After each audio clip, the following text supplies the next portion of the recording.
성탄의 계절인데 이상하게 우리 주위의 성탄의 기분이 나지 않습니다. 지금쯤이면 온 시내, 온 교회 주변에서 캐롤송이 울려야 되는데 전혀 그런 게 없는 걸 보니까 무슨 이유인지 모르겠지만 아무튼 성탄의 느낌이 안 드는 것 같습니다. 하지만 그럼에도 불구하고 성탄절은 다가왔습니다. 성탄절은 온 인류가 즐거워하는 날입니다. 이 성탄이 얼마나 복되고 기쁜 날인지 천사가 이렇게 노래했습니다. 내가 온 백성에게 미칠 큰 기쁨의 좋은 소식을 전하겠다. 다윗의 동네에 너희를 위하여 구주가 나셨다. 그분은 곧 그리스도 주시다. 이렇게 천사가 기뻐하면서 선포했습니다. 인류 역사가 시작된 이래로 예수님이 오신 이 사건만큼 크고 놀라운 사건은 없습니다. 그래서 천사는 오늘 말하기를 모든 백성들이 느낄 큰 기쁨의 소식은 바로 예수님이 이 땅에 오신 그 사건이라고 이렇게 소식을 전한 것입니다. 이렇게 고귀한 성탄절은 2000년 가까이 지켜온 전 세계인의 명절이지만 예수님의 탄생은 어느 날 갑자기 되신 것이 절대 아니었습니다. 탄생 700년 전에 선지자 이사야를 통해서 처녀 탄생이 예언되었고 미가 선지자는 예수님이 탄생하실 마을까지 그렇게 예언을 했습니다. 베들레헴 에브라다라는 동네입니다. 예수님은 아무도 모르게 오셨다고 하지만 그것이 아닙니다. 바로 수백 년 전부터 선지자 통해서 탄생 소식, 탄생 지역까지 예언되었지만 사람들은 자기 삶에 바빴기 때문에 아무도 그 탄생에 대해서 관심을 안 두었던 겁니다. 많은 사람들이 메시아를 기다렸지만은 누구나 다 만난 것은 아닙니다. 날마다 하늘을 우러르며 사모하며 간절히 기다린 사람만이 만났다는 것을 성경에서 볼 수가 있습니다. 간절함이 없는 자는 절대 예수를 만날 수가 없습니다. 간절함이 없다는 말은 무슨 말이냐? 그만큼 주님이 없어도 내 힘으로 살아갈 힘이 있다는 말이며 이 땅에서 나 혼자 살 수 있다는 그런 어떤 자부심이 가득한 그런 심령을 말합니다. 이런 사람은 절대 예수를 만날 수가 없고 그분이 다시 오실 때도 이런 사람들은 예수를 다시 만나지 못할 것입니다. 첫 번째 성탄은 2000년 전의 사건이지만은 훗날 똑같은 성탄이 다시 한번 이 땅에 일어날 것입니다. 이것을 성경에서는 주님의 재림이라 말하지만은 저는 이 재림을 두 번째 성탄이라 그렇게 말하고 싶습니다. 지금 우리는 두 번째 크리스마스를 기다리고 있는데 첫 번째 성탄과 다른 것이 있다면은 그때는 아기 예수로 오셨지만은 두 번째 성탄은 심판자로 오신다는 것입니다. 또 다른 것은 첫 성탄 때는 마구간에서 태어나셨지만은 다시 오시는 그 날에는 모든 인류가 다 볼 수 있게끔 천군 천사를 이끌고 오신다는 사실입니다. 요한계시록 1장 7절에 말하기를 보라 그가 구름을 타고 오시리라. 모든 사람의 눈이 그를 볼 것이다. 그를 찌른 자들도 볼 것이고 땅에 있는 모든 백성들이 그로 말미암아 애곡할 것이다. 나는 알파와 오메가요 이제도 있고 저에도 있었고 장차 올 자요 전능한 자라 하시면서 다시 오실 예수님에서 분명히 말씀을 하십니다. 오늘 우리는 두 번째 성탄을 맞이하게 됩니다. 제가 오늘 이 두 번째 성탄을 앞두고 이 말씀 드린 이유는 첫 번째 성탄 때는 우리가 몰랐다 할 수 있죠. 물론 우리와 상관없는 일이었지만은 두 번째 성탄은 우리가 살아있는 한 다시 맞이할 것이고 또 그때도 우리가 죽어 없다면은 우리는 저 하늘에서 두 번째 성탄을 맞이하게 되겠죠. 그래서 이 대림절 네 번째 4주간은 그 날의 실수를 다시 반복하지 말고 다시 오실 주님을 정신 차리고 깨어서 맞이하자는 뜻에서 오늘 이 말씀을 드리는 겁니다. 우리가 기다리는 이 두 번째 크리스마스는 어떤 사람이 그분을 만날 수 있을까에 대해서 오늘 말씀을 드리려고 합니다. 누가 만날 수 있을까요? 우리가 아무리 분석을 해도 정답은 이것입니다. 그분이 우리를 만나 주셔야 됩니다. 성경을 보면은 내가 그분을 만나고 싶다 해서 만난 게 아니더라고요. 그분이 만나 주셔야 그분을 만날 수 있었음을 성경 곳곳에서 볼 수가 있습니다. 첫째 성탄 모습을 살펴보면은요, 두 번째 성탄 때에도 저런 사람이 만날 수 있구나 하는 것 대충 유추할 수가 있습니다. 그러면은 어떤 사람이 두 번째 성탄 때 다시 없이 주를 만날 수 있을까? 오늘 한 3가지 정도로 말씀을 드렸으면 합니다. 첫째는요, 자기 삶에 충실한 사람이 다시 오실 그분을 만날 수가 있을 것입니다. 예수 탄생을 제일 먼저 접한 사람들은 바로 목동들임을 오늘 성경은 말합니다. 이들은 양을 돌보느라 새벽부터 밤 늦게까지 아마 그들은 열심히 자기 삶에 충실했습니다. 주일에도 양을 돌봐야 되기 때문에 예배에 참석하지 못할 때가 굉장히 많았을 것입니다. 더구나 그들은 그 직업상 사람들에게 천한 직업으로 분류가 되었고 사람들이 볼 때에도 무지한 사람으로 보인 또한 믿음까지 없어 보이는 그런 불이었다고 그렇게 보아집니다. 아는 것은 양을 돌보는 것뿐입니다. 다만 한 가지 자부심이 있다면은 이 목축에 관해서 목양에 관해서만큼은 누구보다 자신 있다는 것 그것 하나뿐이었을 겁니다. 그들은 자기 사명에 매우 충실했습니다. 말씀 보니까 목자들이 한밤중에 밖에서 저 양들을 지키더니라고 성경은 말합니다. 그들은 밤 늦게까지 하루 온종일 평생 동안 양들과 함께 있었습니다. 해가 저물었다고 해서 끝이 아니라 오히려 그때부터 그들은 더 긴장해서 양들을 짐승들로부터 지키는 그런 삶을 살았습니다.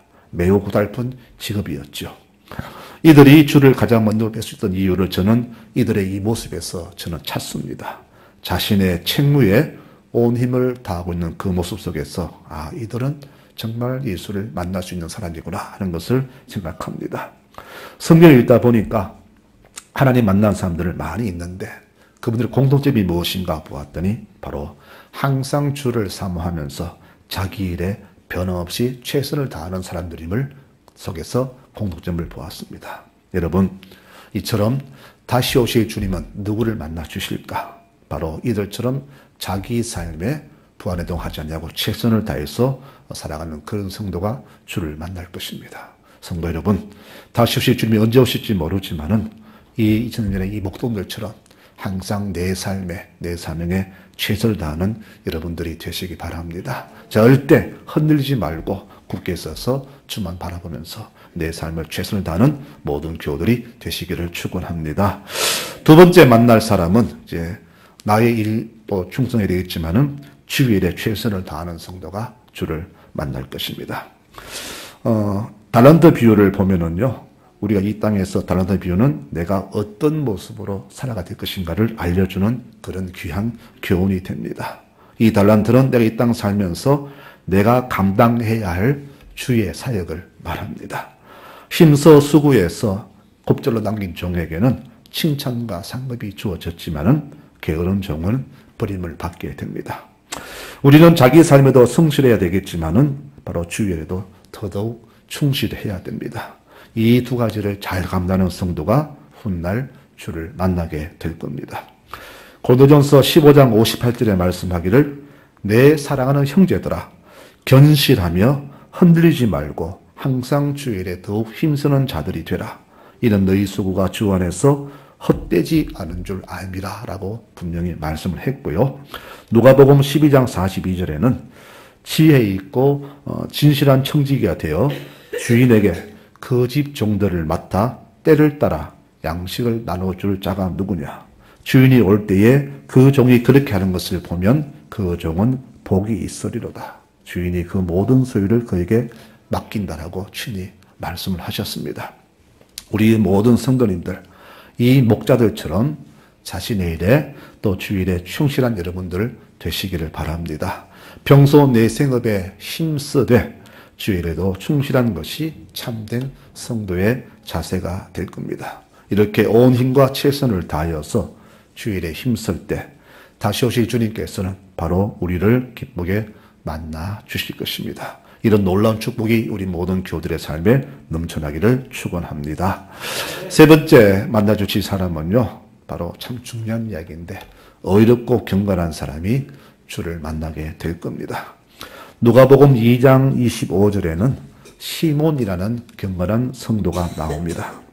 이분에 대해서 성경은 자세하게 기록하지 않습니다. 다만 이분을 말하기를 의롭고 경건한 사람이라고 소개를 합니다. 성경에 의롭고 경건하다고 소개된 사람은 그리 많지 않습니다. 세례요한의 부모 사가랴와 엘리사벳이 이렇게 의롭다고 경건하다고 소개가 되는데, 의롭다는 말은 무슨 말이냐면은 하나님과 아름다운 관계를 맺고 또 이 사회에서 자신의 책무를 성실히 수행하는 것을 의롭다라고 말하고요. 경건하다는 말은 말씀을 귀히 여기고 모든 신앙생활에서 독실한 모습으로 사는 것을 경건하다, 그렇게 성경은 표합니다. 이렇게 다시 오실 주님은 시몬처럼 의롭고 경건한 성도를 만나 주실 것입니다. 그렇다면 의롭고 경건한 사람의 모습을 어떤 모습인가? 바로 일일이 말하지 않아도 벌써 우리는 깨달아집니다. 어떻게 사는 것이 그런 것인가? 성경은 이 반대 모습을 말하죠.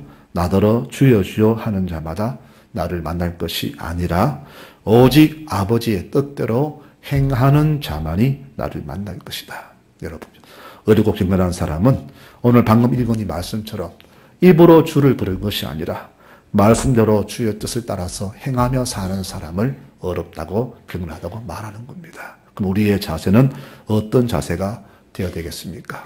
입으로 머리로만 주를 믿는 사람이 될 것입니까? 아니면 진정 내 온 힘을 다해서 주를 섬기고 이웃 사랑하는 모습으로 살아가야 되겠습니까? 이 대답은 여러분들이 더 잘 아실 겁니다. 교회에서 제일 고치기 힘든 병이 두 가지 있다는 말씀드렸죠. 그 하나가 바로 섭섭병입니다. 교회가 내게 관심 안 둔다. 그래서 마음이 많이 섭섭한 것 같습니다. 하지만 하늘에 소망을 두고 사는 사람은 절대 이런 병에 걸리지 않습니다. 내가 내 삶에 충실하고 주일에 최선을 다하는 아주 건강한 사람은 절대 이 섭섭병률이 침투할 수가 없습니다. 이렇게 평생을 하늘만 바라보았던 경건한 시몬은 바로 경건한 영으로 살다가, 경건한 사람으로 살다가 이렇게 예수를 만나게 된 겁니다. 이뿐이 아닙니다. 평생을 주를 바라봤던 우리 선지자 사무엘, 그는 어느 날 자신이 나이가 들고 또 판단 능력이 떨어진다고 해서 백성들이 제자를 내놓으라고 그렇게 요구했습니다. 하지만 그때도 그는 섭섭해하기는커녕 오히려 이렇게 자신의 마음을 선포합니다. 나는 이 자리를 물러나지만은 너희를 위해서 결코 기도를 쉬는 죄를 범치 않겠다라고 그렇게 선포합니다. 섭섭했다라면은 너희가 나를 물리치고 잘되나 한번 보자, 이렇게 앙심을 품었을 것인데 절대 그렇지 않았습니다. 나는 결코 이 자리에 물러나지만은 너희가 잘되기를 나라 민족을 위해서 기도를 쉬지 않겠다라고 분명히 자기의 심정을 밝힙니다. 여러분, 얼마나 멋진 모습입니까? 저는 교회 어른들이 최소한 이 정도 수준으로 후손들에게 신앙의 본이 되었으면 참 좋겠습니다. 이 모습에 후손들이 얼마나 감동을 받을까요? 그들의 아픈 모습, 약한 모습, 실수하는 모습 다 안아주고 감싸주고 용서해주고 보듬어주고 그들 위해서 손을 꼭 기도하는 모습 속에서 아이들은 감동하며 자라날 것입니다. 조금만 하면 삐지고 교회 안 나온다고 하는 모습은 어른의 자세가 결코 아니겠죠. 지금도 이해가 안 되는 것은 내 마음이 아팠다고 해서 교회 안 오는 것과 그게 무슨 상관이 있는지요. 이것은 어른의 자세가 결코 아닙니다. 성도 여러분, 아이들이나 후손 앞에서 이런 부끄러운 모습은 좀 이제 자제해야 될 것 같습니다. 누구를 특정한 것을 말한 것이 아니라 오늘 이 시몬을 예를 들면서 그분도 나이 들었다고 얼마나 주위에서 그런 참 칭찬을 받았을까요? 하지만 성경은 그런 모습에도 불구하고 경건하게 주만 바라봤던 그의 모습을 소개합니다. 그런 면에서 다시 오실 주님은 이렇게 시몬처럼 아무 무에도 구애받지 않고 오직 하늘만 바라보면서 믿음으로 사는 사람, 이런 분에게 주님께서 만나 주실 것이라 이렇게 저는 말씀을 드리는 겁니다. 그리고 이 시몬은 결국 성전에서 주를 만나게 되죠. 그때 시몬이 이런 기도를 드렸습니다. 그 아기를 두 팔에 받아 안고 하나님을 찬양하였다. 주여, 이제는 말씀하신 대로 이 종은 평안히 눈을 감게 되었습니다. 주님의 구원을 제 눈으로 보았습니다. 만민에게 베푸신 구원을 보았습니다. 그 구원은 이방인들에게는 주의 길을 밝히는 빛이 되고 주의 백성 이스라엘에게는 영광이 됩니다. 라고 기도했습니다. 이 기도에 부모가 얼마나 감격했을까요? 성도 여러분, 다시 오실 주 예수님은 시몬처럼 이렇게 어렵고 경건한 성도를 만나 주실 것입니다. 우리 모든 성도들도 이렇게 의롭고 경건하게 살아가셔야 됩니다. 그래야 다시 오실 예수를 우리는 만날 수가 있습니다. 이렇게 살아가시는 우리 모든 교우들이 되시기를 축원합니다. 마지막 네 번째로는 이제 어떤 사람을 만날 것인가. 여러분 참 중요한 건데요. 기도와 헌신으로 사는 사람을 만나 주십니다. 오늘 또 예수를 만난 한 사람을 소개하는데 안나라는 여성입니다. 이분은 14살, 15살에 결혼해서 7년 만에 사별하고 그동안 84년간 홀로 긴 세월을 혼자 살았습니다.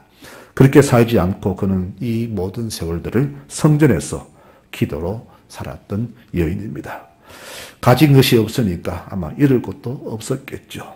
기도 생활에 아무런 방해물이 없었습니다. 내가 많이 가지고 누릴 것이 많다면 기도 생활에 방해가 됐지만은 아무것도 없으니 그는 오직 기도 외에는 할 것이 없었습니다. 오직 기도로 성전을 찾았습니다. 눈만 뜨면 성전이며 앉으면 기도가 그분의 생활이었습니다. 요즘은 우리 교우들이 교회에 못 올 이유가 참 많지요. 자동차가 고장나서 못 오고, 애가 아파서 못 오고, 애 학교 때문에, 이사 때문에 이런저런 이유가 너무너무 많습니다. 좋습니다. 그러나 이 핑계는 자기의 합리화죠. 하지만 이 핑계가 훗날 주 앞에서도 그런 이유가 될지는 잘 모르겠습니다. 이런저런 핑계로 성전을 멀리하고 기도와 경건생활에 소홀하면은 그만큼 자기 자신에게 손해가 됨을 알아야 됩니다. 안나는 오직 성전에 머물렀습니다. 그리고 기도하다가 예수를 만나게 됩니다. 저는 봅니다. 이 안나처럼 기도와 헌신으로 사는 사람은 주께서 오실 때 제일 먼저 만나 주실 것입니다. 예수님은, 하나님은 성전에서 만날 수 있습니다. 이런 예수를 부모는 결국 성전에서 찾지 않습니까? 말씀을 맺겠습니다. 우리 주님은 늘 성전에 계십니다. 물론 온 땅이 다 하나님의 성전이지만 제가 드린 성전은 이 교회당이 아니라 내가 진정으로 주를 모시고 섬기고 찬송하는 그 모든 것을 말합니다. 그러므로 우리는 내가 가는 그곳이, 머무는 그곳이 항상 성전이 되어야 하고 내 육신이 항상 주께서 오시는 그런 성전이 되어야 합니다. 내가 내 아버지 빚에 할 줄을 모르셨습니까? 이 책망의 부문이 얼마나 부끄러웠을까요? 이것은 점점 성전을 멀리하고 다른 곳에서 예수를 찾는 우리들에게 경종을 주시는 말씀입니다. 교회가 아무리 타락했다고 해도 교회는 하나님의 집입니다. 그분이 주인이십니다. 그분이 교회를 깨끗게 하십니다. 교회가 타락한 게 아니라 속한 우리 성도가 타락한 것이죠.